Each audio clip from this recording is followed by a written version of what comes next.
ne kwanwa ekwa wara na ebisa Mr. Afono the soft ladies me infono so the gentlemen the baby sa na no zenzen aka kwa na waka 30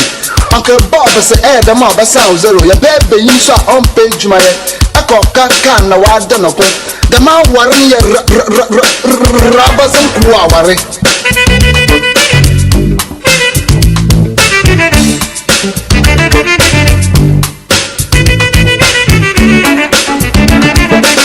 Akoma FM 87.9 Kumasi.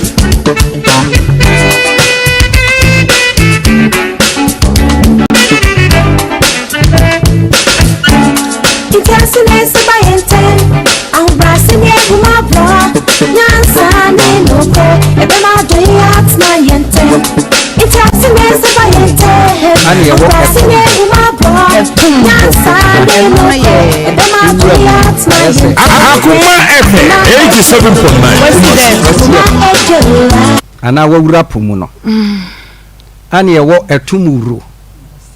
ura es eno no mu rap ni mu sa no ya na etesen se ura pumu a na chese ya fa che bo wa na sesen unze nsuo na so enti ura mu di a chese o da mfimfin ketewa bi na se no na group kura so na chese I oversize ani ewo tusameu tusameu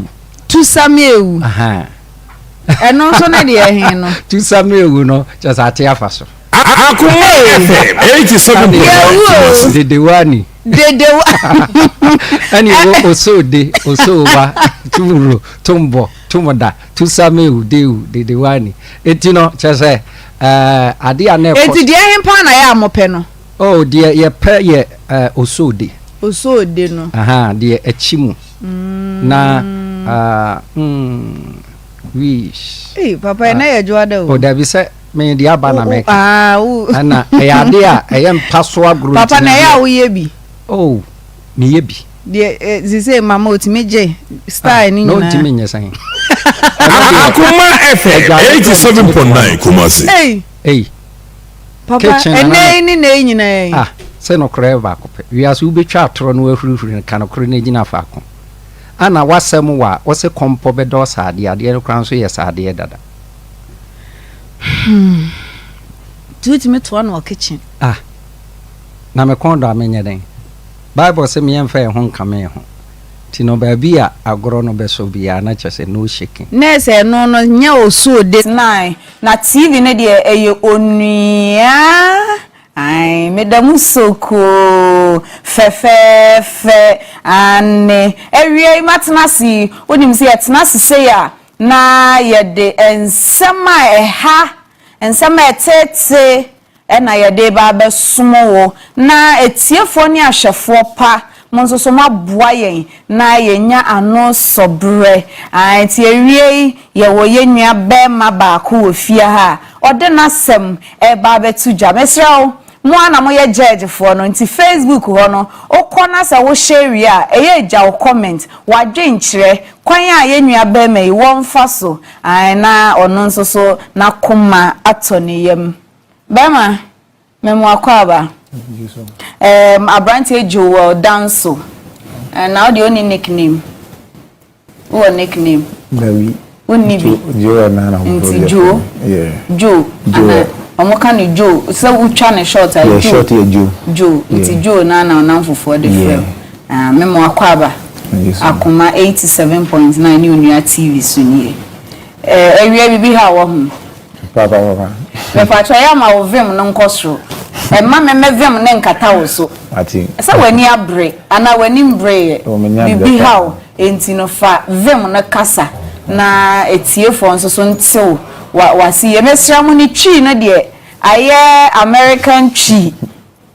Meka American twi a wote ase enti mesra ya atewaso. Obeti ni broken twi any American twi ti de obeti ni bia no wadaro me sa na etie pepepe enti Joel mayentie wasem Pacho if let me Joel mavim namramu wo ye be ma nti kasa memem Masha Obabi if let me Gladys Oku okay nti tama me share no makoyo ni busha fo na makoyo kokoko asana wafa efro nti nyisen ma ye bibia se de bia ese bema oye ma wenu ma ye amano nti akora no nyamia ya dum wa akora no afa ne ho afa ya fa akora ne so ye ho nti osi container wa share duma oyetela osi container menye container mano container ni so adani ntokwa ma wa boma sum kra e woni sister nenim ana media ye container no mi brother ko wodi mechi ba ono oyawe bibia oyewe nti container no ye container no nti wa start eduma na wa start ye no okọ eduma on be fi wadaroma o start eduma no so mu wo ho no mame na mintwa me ho mbra wo ho mentonwa de enye saa Charistic Ventures omo bebo me ewie me kanfo Charistic Ventures edemawo omo enede Sahara Zahara me de am kan Sahara evise baby am free ninti no eye Zahara Herbal Products Charistic Ventures ko fa baaye wo jaman so eboa wo nipadua no se wo te wo honam ya wo da sori a obi ho no mo da sori aso no nko a oda anadwo no obi abebo no obi ne nakon ne ho twetwe no ohun de wonya no ho mesraw Zahara Herbal Products echira kwan na wo bepe ama wo ho atowo ewie se oye bema de ukompem na se wo ho de amabi samebra no oba betete wo de eniema bebre se won clear no ho ho se bema obo ejuma oh you bought the juma is the juma as well meho and so enti sa oye bema na wuntimi mfa won se nsi ubusa me ye bema mesrewa da bema pe Zahara Herbal Products echira kwan na omo emboa wo na okwa wako wadi wo mensem efise mensem de wani a na ade isapo yo na kan o say ya wonim se be ma ne ho ahyi na osan so ye mekwa ha eye be ma wonya ade mpaso odi twia ne se yo ugu wani mas wo mama nsan nyina hu sa wo de wo boss wa do weje mesra ko Zahara Herbal Products no ne be boa wo ama wo ho atso na wo mensem no aye kese Mr. Omo wo ejaman su baby herbal shops and the pharmaceutical shops bia no wo benya bi atowo ho no mo open cheche mu abro media iso a wadaroma frɛ 0246 34 8334 0246 34 8334 and now say 0248 56 9335 0248 56 9335 Bama to asufri wasu adwuma nti ankre container no matini aye awie bibia abo muslim bibia wo nti adwuma no wa starti okay na yo ho a na wakofa assembly aba na confusion asema bia unimu hwe ni atemdie atemi bo medua bo odini mami sani mami ni mami ya wonti odini mami saman bo medua odini mi kita moto na mi di ko eduma nti osi mi moto ni mi fa moto na mi du kwen so amanya accident na mewu nukre asem wo kan no ni following day mi ko eduma e wo tema kwen so kra ka bo mi nti bani sa mi bo bushan fona mani etimi ko bushan woni bushan no hono wana ya tinase na asem no na ya ka na ya sen we je si ya eduma no okọ a onba biem wada ma mi ntwa wa no otu moto ankaka ya gbo no na adekura wo accuse una na sa asem kura na ka na odifo ana dabi na me ndifo na asem kura mi osi ni ye ebasem na me si o dabi okay what is say obabi afrem ya na say wachi mi ni obabi nyame ni kura ni ge we share no manfre obabi pampo ansi ni peda ohun mi phone ohun oba number mi phone su me aduma mi ye no aduma ye na omo na ombe frɛ mi apart from omo bi an frɛ mi bi nti eyadi a ona oka sɛm no ni following day no sa na de ni sie nti mi be hwie na mi frɛ busuafo no kra ye kɔ ye na mi bra ye kɔ ye kɔ ka sɛm no ana de busuan no wo ka kyerɛ no omo aka kyerɛ no na ya samba nti efiti hono mu de oba okwa adwuma on ba fie me ntade onsi adwani mpo gise me ba na makoto adwani okama na ma badi nka ka mesi na mesi dabi ebe ko sa de enye masan fra busian ho ya san ko ye ko ho be 3 times na me kra me nim say adefufo na oye ho na on ba fie bi na adefufo be na oye wa adwumi mu ho adefufo ni say be masem ana be ma ni mpo enye baako me baako ho nyi akona akata na ko ni 1.5 years musa nti obi adi kan bo mama ne ba man fa me nya ho si man tiki ahye man nye hwi me say eden a nukra ne bedari nti one day mi wo fi ana oba me nchen oba ya na number bi friend number ni friend na nipa ni bisan se o na o ka che nipa ni se o sorry na me say when they friend na o ka che nipa ni se o sorry fa number ni mama na mi hwe we call na wa delete number no na me je phone ma sisi phone phone sa me say eden a nipa ni be san frɛ nukra enumere mu sana nipa ni san frɛ na so hwe Gladys na me say Gladys mi ha te nipa bi san say mi ho na me say oni kun ni te boy ni katikon na yakra na boy ni san frɛ say boy ni kacha me say mi say oba eti sa wo ntin a o pese o be kun ana na me say aden ana boy ni start say e kan enum asem be ma no na o ka kire o say oba ti sa oba ti sa wo udema ni say oba no o pese o be kun ana na so oba ni ti say sumai na oba ni say be masem na o ye no e o mi nchen no ana na be ma no ye hwan o na be say be ma ni any boy the friend you know yeah the friend or any boy any boy yeah ti be ma na ka kire wa na wa dwen na odi hu be ma ni na o bisa mi boy ni bisa mi say mi wana mi say o ni kunu ni nti boy ni katikọ no be 2 minutes later no ana guy ni fare back okay na guy ni start e kan enum sem oh okay say mi say mi yire yo ho a on that me be 3 months getting to 3 months e be tin abu ana boy na kan enum sem say o see to nyama engu container na mi maya ma no to nyama ngu ni sem bi na mi say okay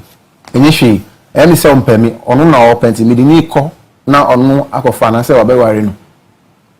nti etire ana gani after from me say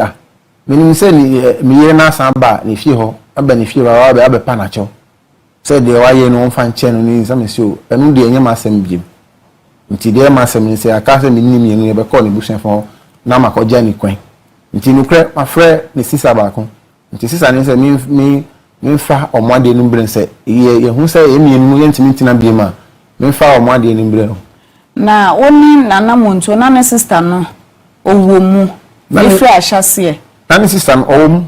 even tama okowu e kra ye free hospital kra tama okowu e ka operation obi amba obi ye hu ni bushon phone obi amba bi ya nti ye yi ni ba fie no ana ne sister ni bae ni sister ni po be sra yempo oba ye no mi adwane am mato agu kitchen ama apin for say obi a say time ni emoye hard ama mi adwane oni mi say adwane ho be ye omo ko no adwane na ni sister ni ba omo asan ko sisa e di ko sister penny na sister penny okay omo mbo mama ni nti ko na mbe ko kra omo si gani se mi ma omo lolife omo ni lolife omo yo come wa ya yi wo free hospital wa be fi wa ba fi o sister nipa wo ma menem e be srawa ti se wo na o san man lolife ansa na wa de enu pompo adani tokwa pa easy tokwa serious nti eno sa no mini ni koy na me bra we ya onu na di mechi ko bia nti mini ni koy o bra na one ne nam no yeah nti oma kire me nsan beto nti comfort bi ho onu na wa di kan ya hye static kan ye nsem nti e koy no na wa gi nsem na aka agi nsan na bibia edi a hye omusa na o kwa kobokokoko no na comfort na okosi no so anane maame ne papa ne wofa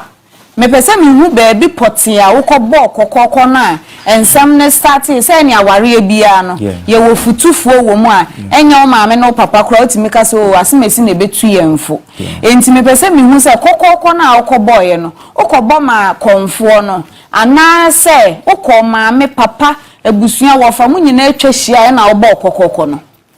na maame ni de oni ho ni maame o okay conform so na oni ho na sa time no kwa na minimum conform oh okay nti ni papa na ama me list buo bonyama na na makoto aba ni papa ni sister ana je ade no nti problem ni start ye no ana comfort na de no abem nti e ko ana onu agiasem na aka na wakacha gani se de oye enye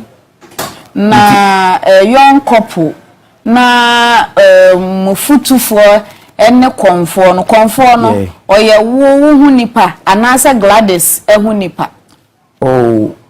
onye obi ahu nipa chese asem no se ye ekohia wo omohonom mepom asamanke se wonom se comfort no ye onye mumu bia dabi onye madam fo onye na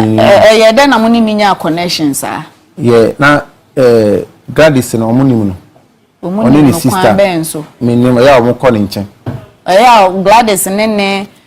sister no eko comfort ne nchen eko ye den omusi omubobusion I don't know yes enu clear no na mpese mi hu no say comfort ni baby munya asem munni sofo munko asore ebi amonso masore amokoye comfort wo say ni obi ani ni gidie ti e ho no na mepese tiefo ne me ye ti ase ye say comfort no oye oba no wofa oye oba no busuani aha oba no esofo ne spiritual father no obompa na say wo spiritual father obompa ma enti na me bisasa ne ma ne ha ebusuafo Akoma 87.9 Onia TV Facebook no so ye Akoma 87.9 Mesroko Facebook na ya share fa comment bra abrantie ya asem o kan baby o free award bay minimza won so won sem bisa bebre bisa no ana say contribution bi e de man no ntime pa cho ya na wo de aka ho e wo comment section ho ye be kan na ye so ye bisa na ma ofefefe me pa cho ye nko nti ye ko bi won na ana conforming catch me say emre bi conforming friend say ombra wabo mama nie nti o say conforming say ombra nti o koba na o say conforming say ye ba ni hu ya na o say ye na conforming catch me say ye hwe ye hu ye me ni hwe na me say o sure say sasem na conforming catch me say ai na me say dabi asem won ti na want me catch ko fun so ana nti asem si ya na ko do na conforming e ka say wadi kan hu ade we dada afrenu wadi kan hu se o famachi dada kra ma konfona flow ni sister miminya we nti wa flow ni say o munye bi fa hu but still Owusuaa oye wan fa ni serious ni sister ni so wan nye bi an fa hu ase mother nti ana konfoni e di kasa say de wa ye no wa mom sansi fon papa nti o ma jinsan bompai atiti etem nti me se akora ni de on tina ni nchen me pa cho mo ye denfo mo krom chese wo ye di eni aigbe anti mo no okobokokokokra no a oba ne fa wachi a wo nsunsanso bi me kan nsunsanso ati ase wo implications ya de no e affect me wo mom na e ba affect me no odi ni no e ba affect me but say ni mere ni su ya ni bia ni mere mi ba mi affect me wo de e shase a e ba affect wo direct but e be take time and sa akoba no so ana say minim ana ma ye din a an sure be ku me be wu nim say oba ne fa wachi na say wo ye din a ana mini ni sa egusu e wo da e be ku o nti o ya de no enukre affect me me ho am stu da boni me duma so enkoyi nti me ho am ti bubon pa say ade kro no e bia one day pese mi wo fi na de ne ade na kasa emetu mi nukre na fi na mi wo na ono kasa di ni ho aba nti e ko du ho na conforming say ade no ono wade kan hu dada afro no sister nti o manyi bi bia fa hu de ndie enu ono nti o maji nsa atiti entem aye bibia nti mi si akora ni bi akora ni woni nche be sha akora no bibia o hia bia me de be ma no nti fiti ho no mo ge be fi nti mi sani ni lolife mi sani ni akora nchok money 100 cedis a week na makora no nti wo wana one day ni sisa ni buy o buy na obefra mi ni mebra no ona osi o ebusuani se esana media bra mu no enye se omo atiti entem ni mum ade omo bana ye no enhu complain na media bra mu na me se da bi enye no hu pa bo na ma bo ho na ye ti mpa ya ma bo no different na de mu ka ye mi de mi ko bebia ho na gani e ka che ni san se o ma me ba no 2 years that time na me ba no wanya 2 years okay o ma akara me ba betena me nchi ono okwa kwa ejuma on timi mfani nko okay am say okay fine o me ba so ba dia on wantina ni mama nchi a obetena papa nchi okay nti ho ana magia akora no na wako oba na oba na be ma oba na oje na netena okay nti ho no ma ama minimi s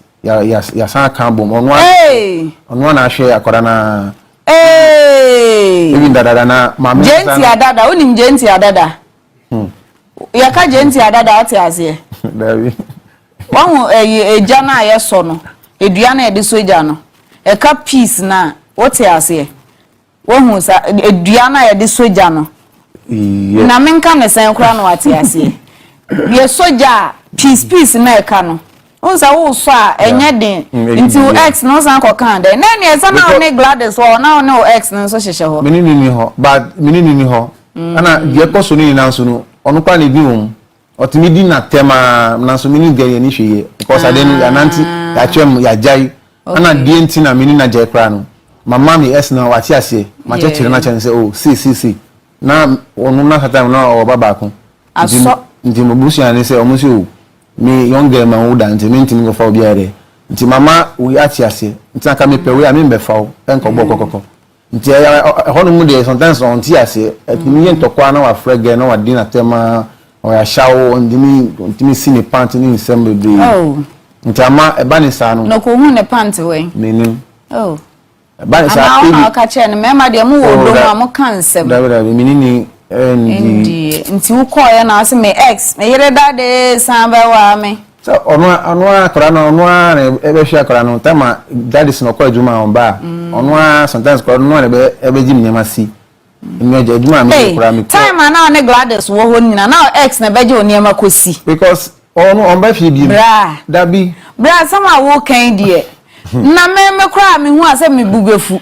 anase me dream bibia bia na hwinu na minsi uniema se ne kwan bebre wo so ankasa nso betimi asiwa de se opasum bia wo ex mom na akọ friend se ex me yire amene no wo ho wonsi miniema enti wo bra ne besi miniema mame o won se data na ne Gladys ejai tabi minini no but o satata mina na de na stati on ba fie on ba fie bi satata mina na de na stati on ba fie nti bi ho amini obati na 1 month na o ba fie edwani kura this me koto dwani okwan hu matari ye fia because duma me yen sometimes me ba fia na no ex no besisi uniema ne ade na say na ekoso oh dabi na me kwa na me ti say bi obesi niema na wodi twi ani kakra on shada say odi wo ye say na enkoso na ne nda o ya sure na me ni nda oh na me ni nda nti o mesi niema no kwa yeah nti bani sa ono na hwa akra na nti getting to 1 year musa na mami no wa besra akra ni da otumi frɛ say o beba nti bani sa so akra na say ni down for us eco school na wa start soon say o be school eya ma oneso nti one day me frɛ mami ni say akra ni say o be school nti o si wati nti onu kura o ya we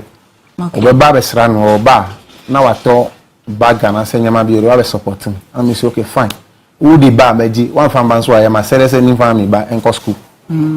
nti yo ho da na wa hye ni wamba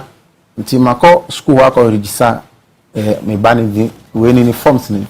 nti school nti me ko register we no ni 1 week later ana Gladys ni buy okay buy wa be ka kire mi say o fa kora na akore akoto atade ni mpabo ama no aba okoye no mantini kan bim 1 week later mantini kan na me friend ka say wo ni say akora ni be ka ko tina won chen wo buy no wan bo mama ni atade kwampo wan fa obi na no say atade no mi na ehia minti mi fa mi yuzu sana me siu Martin problem ya ne ho nti last year 25th ba na me friend mi ka chen say on fa akora ni de embra na mi ko to bronia atade ni we ma akora ni o si gise me bisa ekwan every sister ho ansana ma yede ma be fa me ba ne sister penny no sister penny ono na ye mu between na benimu all the time the bisa obeka se ni fresh sister ni sister nansa Mbo ni busa fon amani ansa na ma ye bi dia ma me ba na ma ye ama no enu a menti asa me say eba ni sana me nu na aye de awakora no tem me ba be makora na say wu na bia me di kan ka kirew eba ni sana wakata me say ni frɛ o sister nti ma me say on frɛ ni sister ni ma me nti o frɛ sister no me ni sister na di nkomo nti sister ni say o se oba o mo hono ma ba di blonya nti oba o di akwara ba me say o me ni problem me ko to ade ama me ba me to ade ni wi a obetime fa no nti aye we on one penny me by force kwa na media akwara ni de media akwara na free ho nti eni me na ni sister ni frame say glad is say obe kuni ho nti me ma ba ja akwara no ni sister ni say obe ja akwara ni de ama me na me say o asem we free fa ndi akwara ni de on be fa akwara no ana ni sister suma ma mincha wanu ebra na Gladys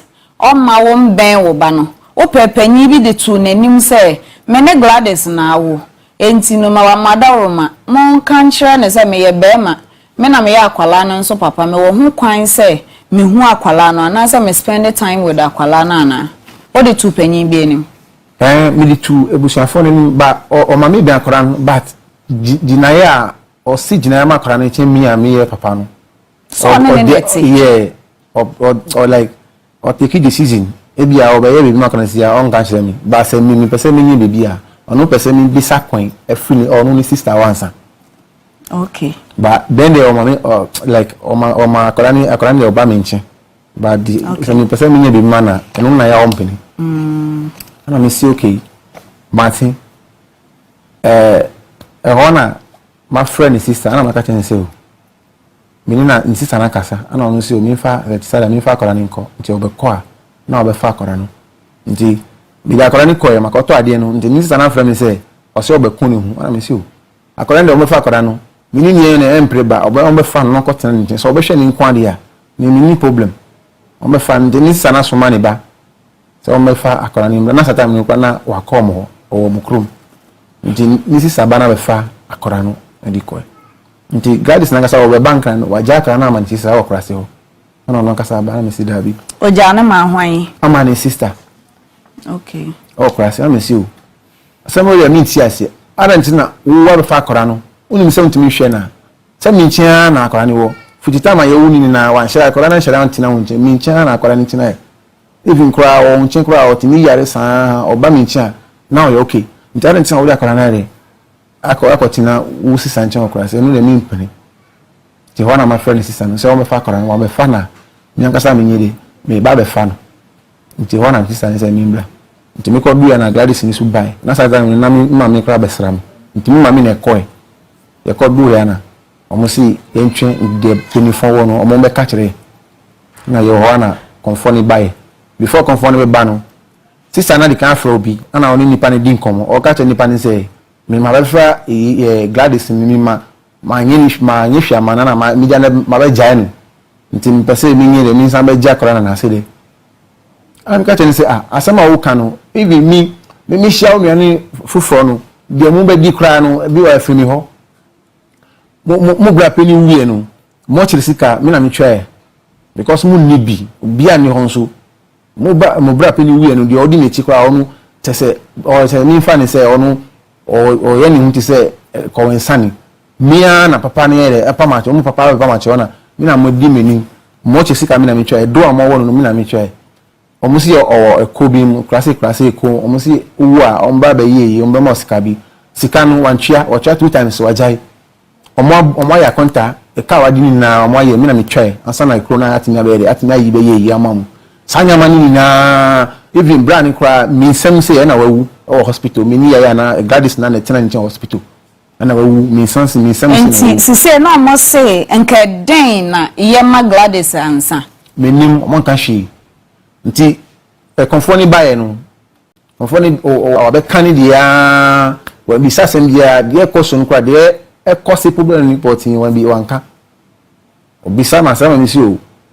esi ano ma me no me ma kran chop money ba o ma akora ni nidi sugar we ya biscuit drink ama akora ni yem kronkwa o tina o yare ende se o yare nje mi mpe se akora no onti mi ntina ni ntia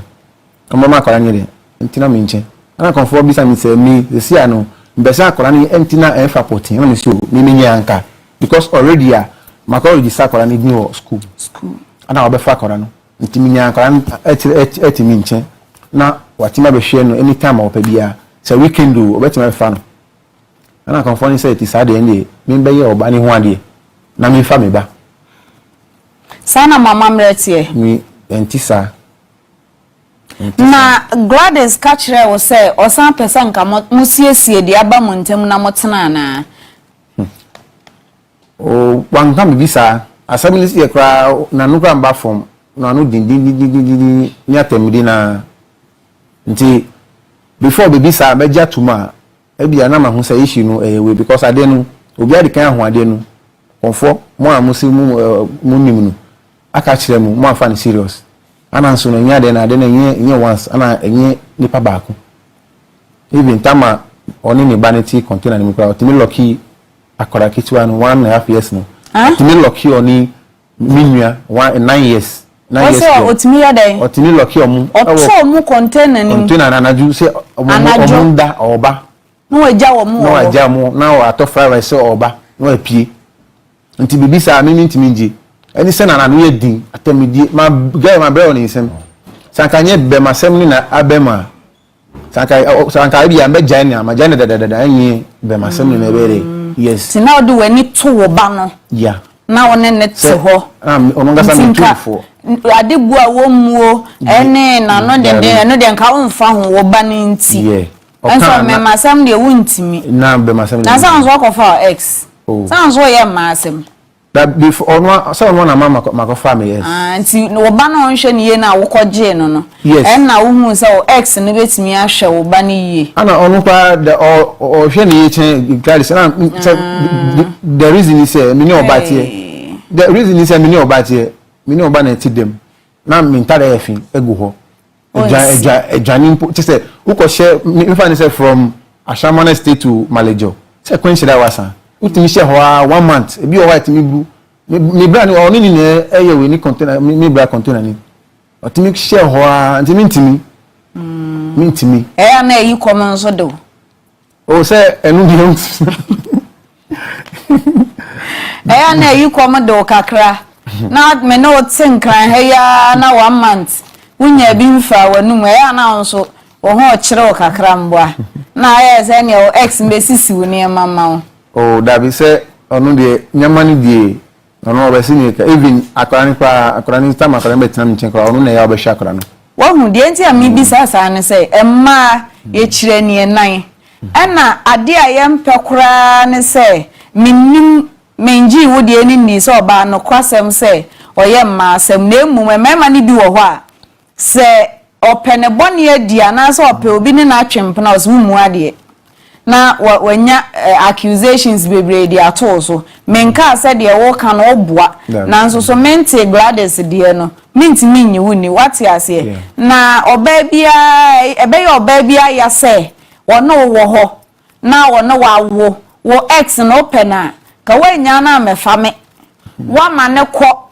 eya mo entertaining dodo ex both a man and meme nyina aboza wo ex bia oba se bi wabu kwasia oja wasi ho wanfa wankosi baw na akonya be mafofo na wase me ex na hey how are you I wanna be di nkomo ehun hia nkomo hu no mema no so saa wanya hu se ne ex we no odo no onse obi ho no ma no wo ex we ultimate za boy we dey na me feeling no wa na wani ejina no mema ni hu saa pe ene no take advantage availability cheza ya available ni onene ne yeri onene wo ho enya issue kakra bia na me se me yiri wa na ye ni ejai o de nka wa na abeboa me na no akọ mbaako o de me se mintimi nya wa chiri di wo mu za ya available no mema no za wo na wa ma ho kwan ti wo be fa wa ex fo no so o mo so ex fo no omo maso shem ni na herebem wa be hye ho nti ebi na ade ye oba bia be ye ne ya mimi se be me ya pa se o ex mo nso so no manu asem muhia ya na me ex no nya wonye no ememasem oye dwamanfo ntina Gladys enya bi totoma ne o ex no so ye sabi ahawoni no emema na ya mo kasa na me ex oni suban wo na ayo oba me hu so bada enso ebe wie chire Gladys na ne tu atwi wo ex nso na ekowie eche wo ex na man tokwa ni nyina ba ya wo accuse na ex na ex ampa nso akọ ex wakwa ex jo ntokwa ni ehyiase ansa na me yes ni kra na we ni ko gina wo ex no ndio no wo nko ondio no nko o dabi on pen tokwa na nti ede na ma mu jae ana wanware na akọfa Gladys ona wo nko ono nyahwe busiafoni na eyewe na o se o baba ko me another ha nti wo obana woda wo ba ko wo won woda na wo busiafo so mo mpene na wa be ma wote ho na wonim de one ne hyedem wo na wonim de ye mawo na wa busuani na ono ote ne ba bia na akomba obi na topa da gu no so no wo kire de on topa da ngu so wabusiafo na nche ozo bawe abusiafo na ya mo pesa o eya mo pesa ebi pesa dodo be ma no a ono wakwakofa oba no aba no onennim ade kropoti a wahu oba no ho ade kro hu ono wu ye ebi a ye papa wo ye maame wu ye wunnim se a joshi ababa we ebi a joshi a no hwe na no kasa ohwe ne nantie bi a gay di obabua me won so te wonu ebi kura timi ka se iya ye san ka se e na oba be ni obo ti radio so na kasa na nka ye ntena hen kasa enso so nka me ye onua nka ope ka be pene na mo toto ma ne ye e na oba we dia o san hia oba wa pierce ne hwene na omo kura de bonsam tawafo yes ene omo kura de wo mo nsem fata e ya ma mo nye saa emema nanim de wahu oba nanim de wahu wonipa no ho se we na mpesa me netena wahu de mama na kwa wie no broken heart achew me boa sise oti wanyina broken heart achew wo ex no wo hopa so Gladys wu broken heart achew kasa me boa o dabi anche me bom enche na ze da na achew me ba broken heart na ache me ba o ba broken heart enu ya friend wish na achewa de to won wish achew sa Gladys na ekofa oba na ba ye ndi no wish achew si se da na ye nyama o disi a Bempah na ope di asem no omuka ni sanu me ma mprehu nti mi si okenye hwe obe ye no ho ade no ba dabi manka se mi si oka akora no on tina ni nche ba akora ni entini na ikrase ho no on fa akora na akora ni betina nche obebi owo ha ni mai ka se mbehwe already mi hwe no mi siniska ni chop mo every week bia ofre mi sini nti ada ntina wo dis akora na akoma o sister nti nukre wasamba back to hanum wasanje akora ni wo mi si dabi enye yi nti akora no dada akora ni ho na akora ni wo ana mi so mi si dabi nti ama ono ngasa no wa free ha akotina akora ni nche wo ekrase ho no na o hwe ni yie enu die mi ntimi de kakra na o si akora ni yare kakra na o si yare kakra na o si yare oko school nti akora ngasa no obi a on pese obetina before apart from me nche even me ko ko sram mami kra akora o si dabi maja o mo wa ba ha o wa yare san join kra on di otimi fi san o mo be du mi nche pe na mo aton ami si okay wa oni ma de ha akora no nti fa akora ni re fa ni bra no be sram kakra o si dabi nti wa je ni loli fe 2 times so de akora me bra mi one for number oni sister o mo share o frɛ a ni sister ni ba be ma bi mo na no ma group o frɛ a no mo di ho agro mo na be kire Gladys no de on kan de onye ti se na omo ye ni de mempe nti the last one is a Monday we ana si okay ni bushia ni se ni be fa kora no nti mafuka fiti hatu nsaom ma fa omo hoka ma start frɛ girl we wa dum ni phone adum number na wo dia frɛ me no wa dum ni numbers ni na nti ma frɛ sister na ma ka tani se sia no wo sister no di ye de pa na ha no sia wen o si o yi ase me se ende Monday nso o yi ase o si ai Miss okay Martin nti eka kra wan mu sana ma frɛ o makasa na number ni koi ofa ya o kata mi so wa sorry na o sisa kata mi se o wo yi ase na o kwa sorry mbe pon 1 na bosen 130 ni ese o mbesa kwa mba mi ntia na o si en o mbesa kwa mba mi ntia ese o mu mbesa kwa mba kwa ni wo wanya 3 years on school on study school here they say me bad that chain na hear me good education because sena wa kire mi nuaba wa din ko wa kire mi nuaba ama ni mi nuaba ni kra oni sena bema ni obada ama onu kwa sia ma unya na di say na oni china o 9 years na o kire ne sena ne bema da mi nim sena o kire ba mi bisa small girl no si me yire na kire no okay ti me ba no o mu hwe ni ye o mu hwe ni ye ana nso oni a good education or school campo was start here okay ti dem ni ni say I already me da kora na ko to school da sa kora mbeti na boa me na ma ja kora ni kwa dia na kora ni ko school onya titie pa eno na wo pe yeah wo ba no hu ne say onya good education wo baby owo baby na wonya ntete ye se ne wo pe no no ka pese oba ne ben yeah na sise no Gladys kase o wate ase o de akra ne bebrew na emum pe baabi ma no na oni akra ne mben wa wo betinye nya access to akwala no na wa nkasa wo sori afa ne se o ne wo ben ha no mote de bia sa o ye bema e bia wo ex ni nti no ye sa nti no wo mben na de bia no wa befa wa de ko school ni ade a wa ye ready ma men dane me hombra nti me dane me ho so na producers pe Gladys mo o mo frɛ o mo ahwe so mbenya o mo a yenko kumase na yenko nkoton ade embra sesia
na sebi mpreduasa wakasa me do ni nyina no eye sesa edi wachie enti me se bra Dr. Mensa so eye na yemfa sesaduro ema na fa ko dware eye tiawa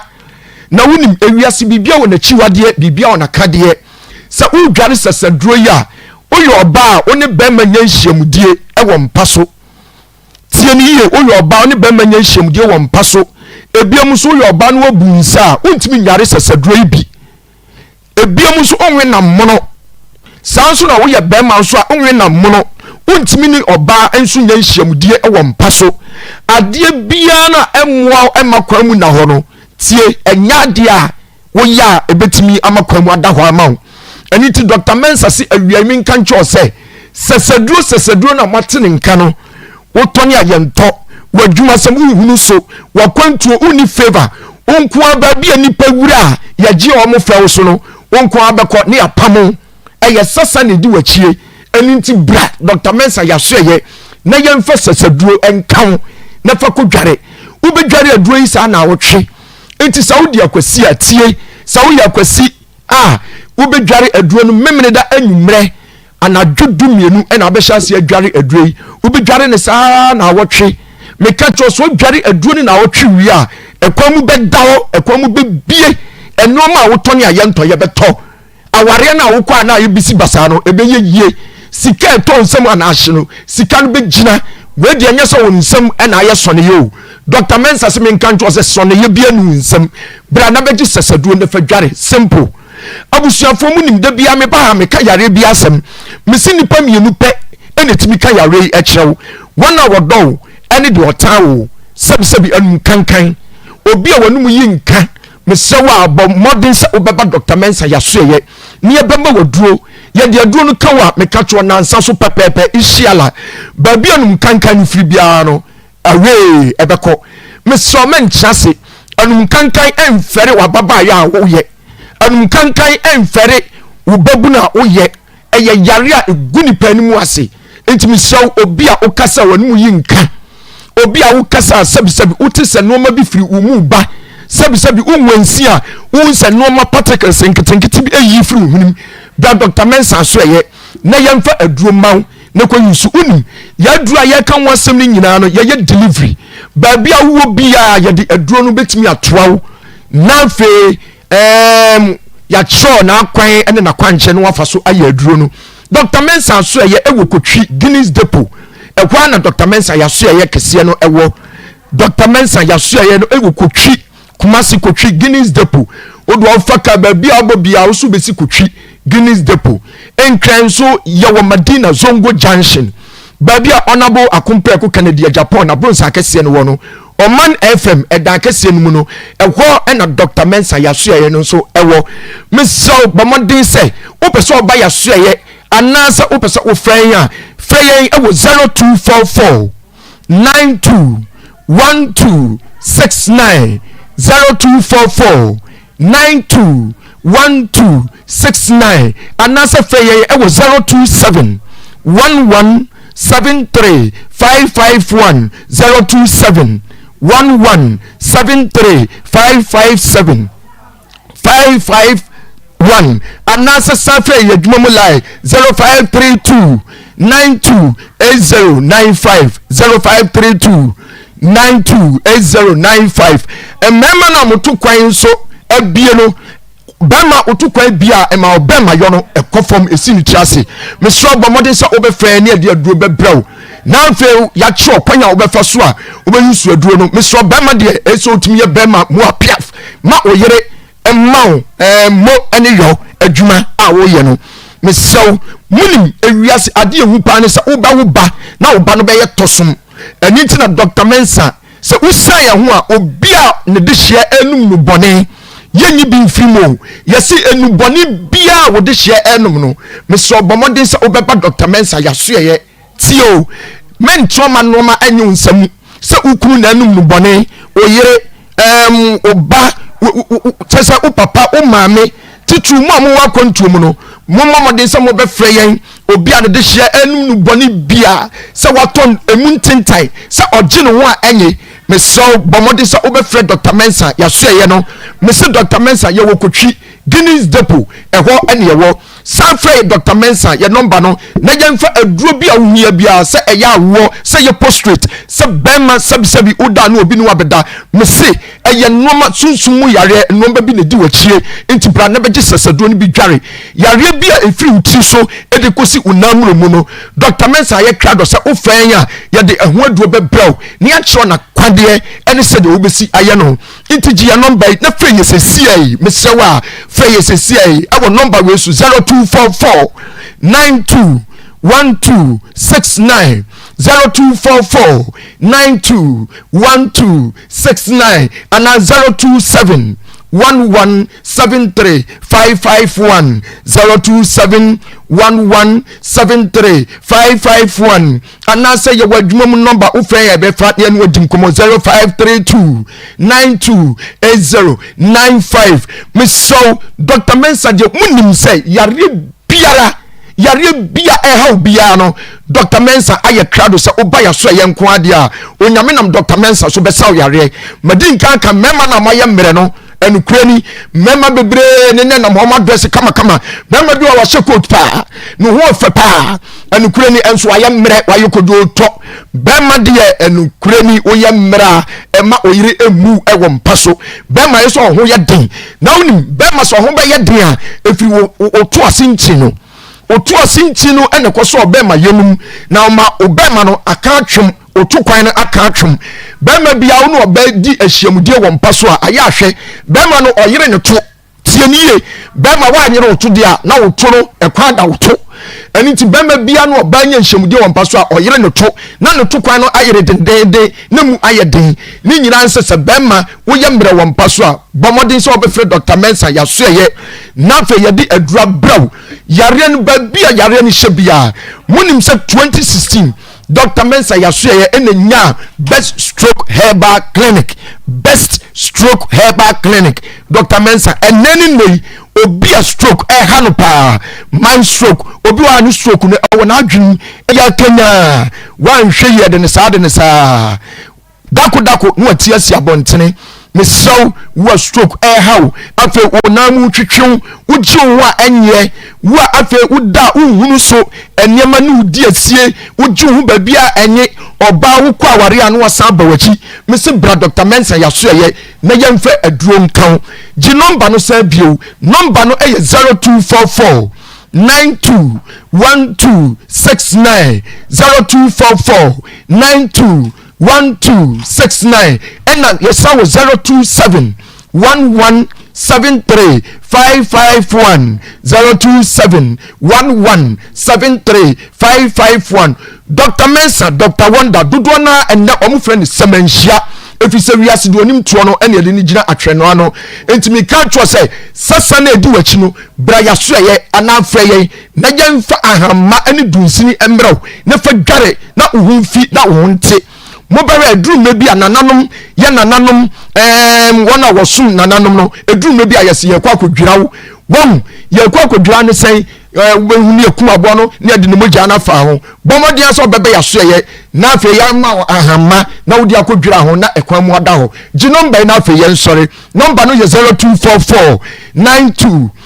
0244 921269 0244 921269 afefe 027 1173 551 nesanfre 0532 92 8095 ni nyina ye Dr. Mensa Dr. Wonder dudwana friend Semenshia du onyame panaje no sisi amekasa wo de phrase sisi ye befa ne wadi nkomo onyame sham na jobless no one cares. The station with the best music. Best music. I love the music. Akoma FM 87.9.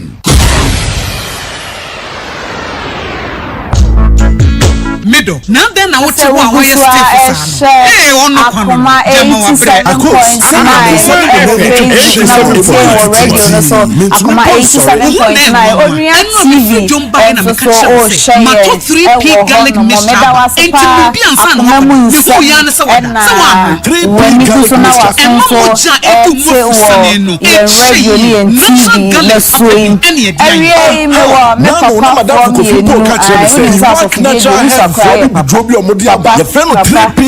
mixture we could to the person na sorry we complain so one 3p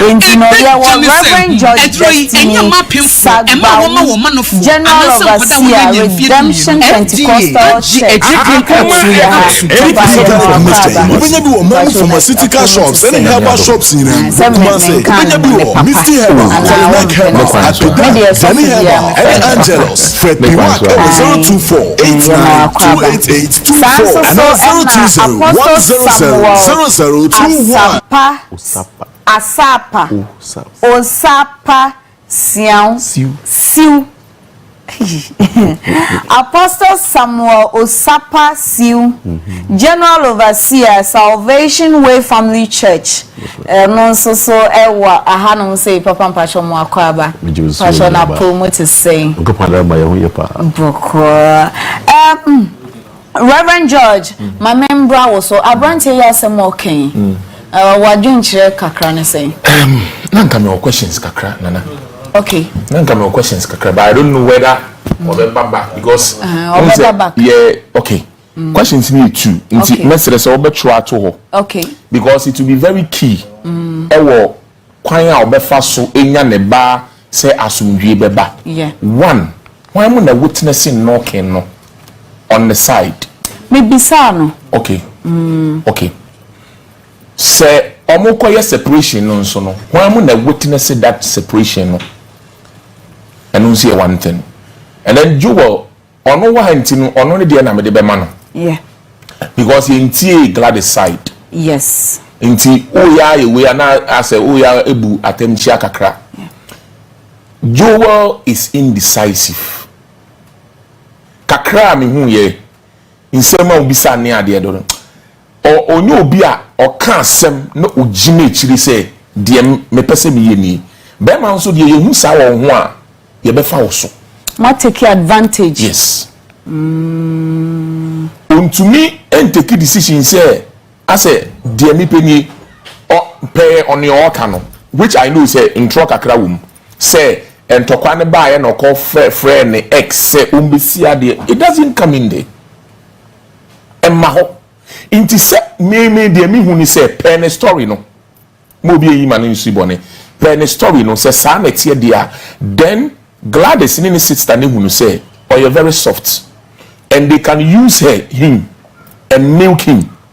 through the child. No, akwalano, or meet me fan akwalano so. Adijin in Nsem shika. Okay. Because they all can say no credit or mo brother free moon or yare ye ni nyina no jina ye nia. Menka say men ye dear, but there are certain commitments bia one year in a relationship and maybe o ha ye nye. Intino they have seen say. Sebio or ye soft in a way. Omewunu say or ye indecisive. Omewunu say Sebio nyame bi wo wa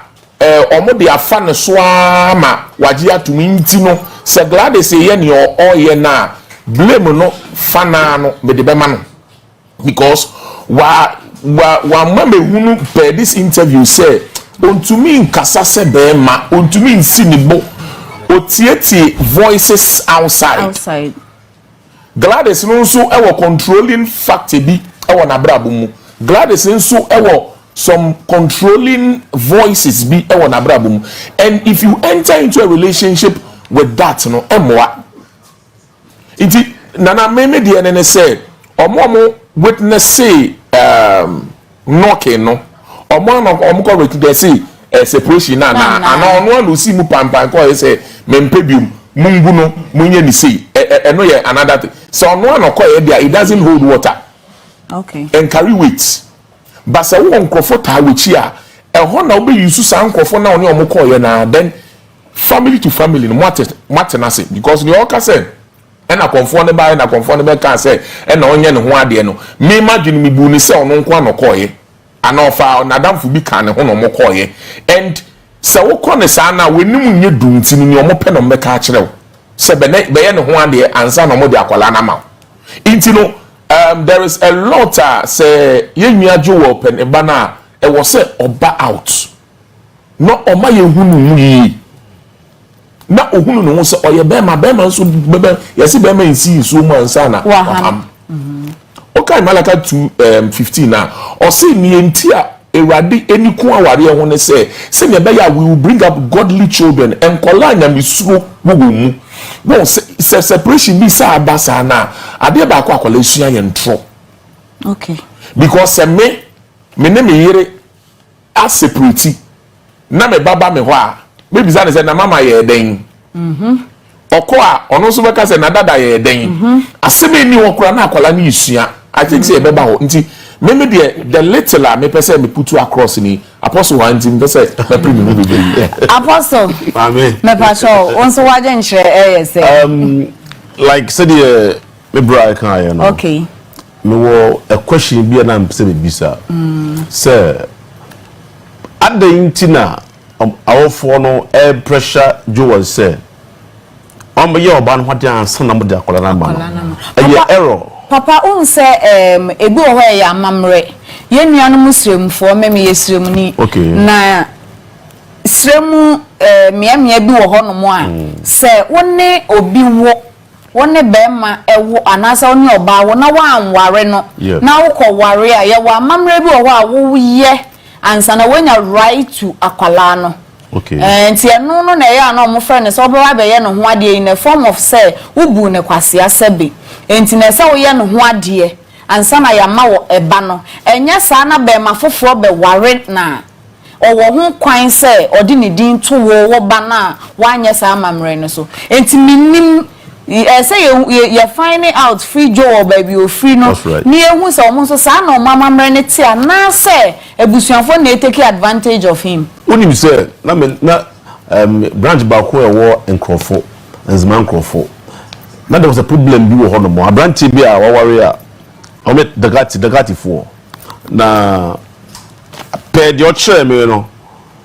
aware ne ko so but omo chere say aware na ko so no enye complete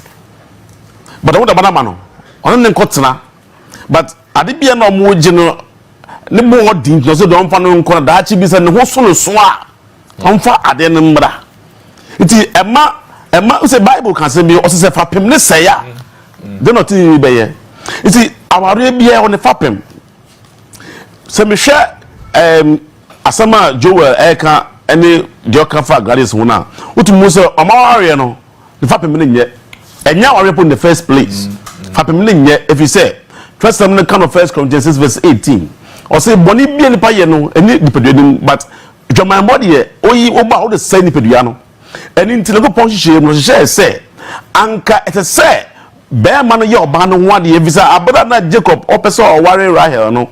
ye ma no sum 7 years ene sisan Leah ma no ya anka say osum 7 years nti de oba na to so fa ne ko ye say no still na say we pay bright price it no bright price na ye tua ye ansa na de Leah so de ye ka ne ho esa na foundation no aye solid the more kon assembly any other more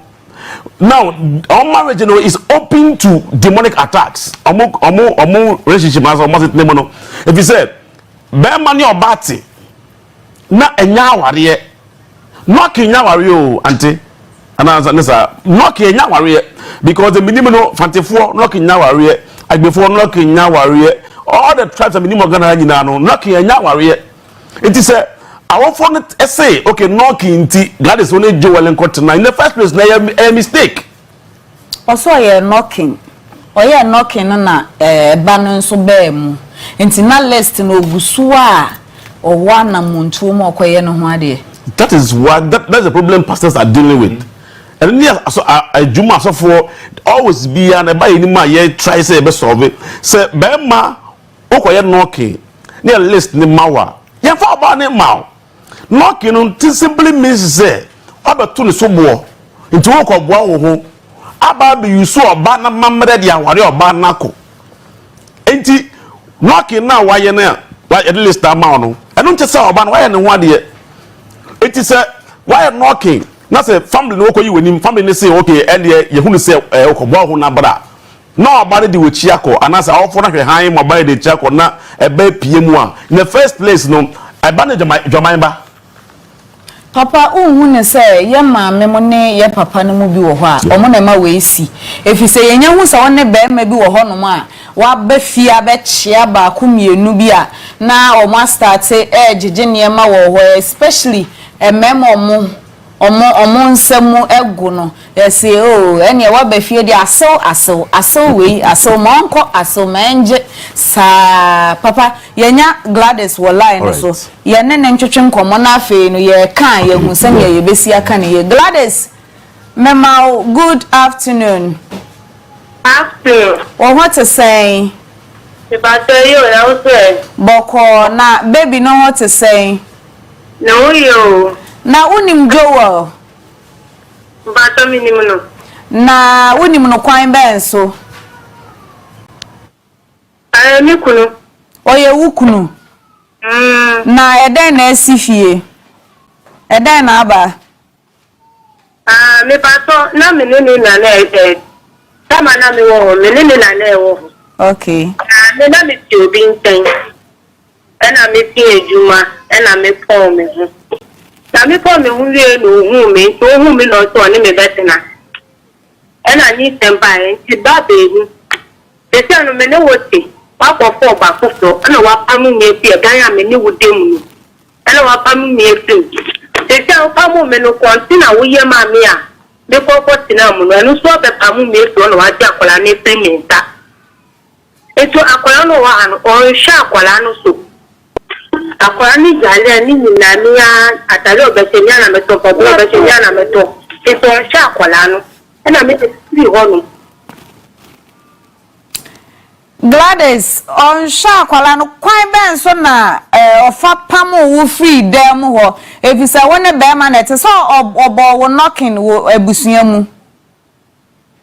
e ba cho ehu de no oba fufro no e no dani tokwa e no pamo mi fisi ho na wa ya o knocking na ya ti mu no ye ti wa na oba no so te o ni nebusua ko ni ti ho no ma no mo te oh eno kamu musisi no odi oba ni betina e dani mi container wo ye yan so ami ma se ni mi nyama guma mi ye ejuma wo ma o ti o ye ma mi enu so kamu mi efi mi no di akwala ni di ni ma mi kura no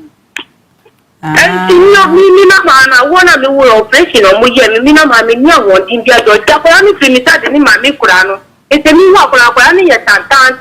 na mi akata mi sa bi ti ko na mi ko fa mi ba di ba ye si se Joel so pese ojeneba na oni akwala netina na mo se agese obeye wabusuafo se agese obeye ohun ade ansa agese obeye me ho ade ansa ina time so ya akwala ni menu so ya so wo je na eyege ene menkasa ma obi ankochiu ene menkasa kan wasem wadi anta wo beye di apan kwanda ho na Gladys o san pejowo me mpani bio na o mpana ne o meye o hu ade enye den Gladys yenti o mso mbeye me hu ade anta na kwala no wa jenu kama me te disapprate ye mre ya mamre mu no when you are party I am practicing na me ne ne chiyo we hear me ade ti sakwala we se me bi wo hu kwan se me jakwala se pa ne ma no because I am plan na ye butem say ye ti ya mamre no se when you are party na woni ni twempra wo ye no ho ade ya woni ne wo na se wo ye no ho ade akwala ne nya wo be ma ne bia me pa so mo ye danfo ya igbeni okay ayigbe kro ben so ye free penny oh okay nti sa na mo mama mre ne tie wo hu ai enti wo ade no be ye ne sen se ye nso ye esua de enti obeto ayefo atade ye obeto kente obeto bibia list ni nyina onu ni bibia enti obeye ni nyina sinkonwa me aye ho ade ahye okawa nyina sana wagye ba no no wi onu ubeja ya no no besan deda oni mentina bi because any who kwante o tani mentina bi mi akata kwa me penu ti eya mamre wo to be yan sana matse wasepa na mamre no ye ohun ade sa wi a esese wo jai wo ansa watime won so wasa amabe mafofa ye ohun ade ana sesen na esitie ho ne kire ma adwen so kakra de pato no kata ni we bia do we aye tete mu che megusa foka bi da bi me pese mi hu efiso bi nso tie a ono nso so de be ya disuade enti no so ye ohun ade wie na onya access to ne ba na oje ne ba ni wie a ekwan be nso na wo ba na wo be san so afa so ama be ma foforo ye ohun ade mi fa be ma biara bi na wedding fie zen no 27 na Joe so na o tekura na ye mmemasem utimi to ne ba mu wo container akwa wo mma na ye mmemasem akata meni ni ayisa meni nya be masem bia te me ma ye be masema uni obati edan ba kuma da woni ni tem na woni ni te wo be fam na wo hor ma te dan ma no no tinim ba dan a meni wo dem no dada no to kwa tuni wa pamu ni efidan na wo di oba na ba betina edan ni mu mi nya be masem mi fa na timpo mi nem di oka no kwampo de mi ni mu hwe akwala no sha akwala no so enu na me hwehwe akwala ni yaya ni nyina me a o yali sesi na me de ne ko hospital nso a wodi ni beti ka o betu ni na me na me tia ni nyina onya hwe o sha akwala no so na me pese mi bisa o se eden na si ye ma ne pamo eden na si ye eden na si pote ma ne pamo twa hu foni kakra che me eden na si ma ne pamo ko fo ba foforo ai e na me ne timu oba wo fe ho ne tim na me ni eden na hu ye me ono okay na me mebusi afo so ka won se oni oba ti oni oba wo ti oni oba chimpna wo ti ho no mo enti no wo mpe ubiem na ne ekokoko na okobo e na ase e kire sen ompew e na okobo okokoko de obeti na afie e na ojawo Gladys wasema okay e fa ba bi no e twetwemaso kakra menti bibiase na owo ho kwan se moma na access to ne ba no ye wa amamre wo ho amamre e wo ho emra nso so e wo ho emra mu no ontime nji akwala no kra no a owo ho kwan se ono nso so timi nya access to akra no ebi wo ho be spend the time with him ni ade eno nso so amamre mu mpene saa akwala ni de obi ansi ni kwaya se ni ba wa anto mani bambe sra no oso amre bi wo ye so mesra akwala no frɛ wa na wadu mo phone me du me phone me du no ye light ni ye twem ye e ni ye te me ye light ni o ma twem so bi se na ya me di me phone ko ti charge wo na se jo we na me di me phone ko ti charge wo na se jo we o twantro oyo true fanga sami wakati na me ste teni sanya akola we take king body ni ko omukrom ton ansa na me hu akola we ni ma di se mi funu ansa na akola we be hu meli Joel wa ha enti oso wa asembisa bibisa Joel ose o na netifie no wuja na hokofo ba e na opam o ne oba no esa wasan so agi container wo ye ma ni nyina Gladys gina so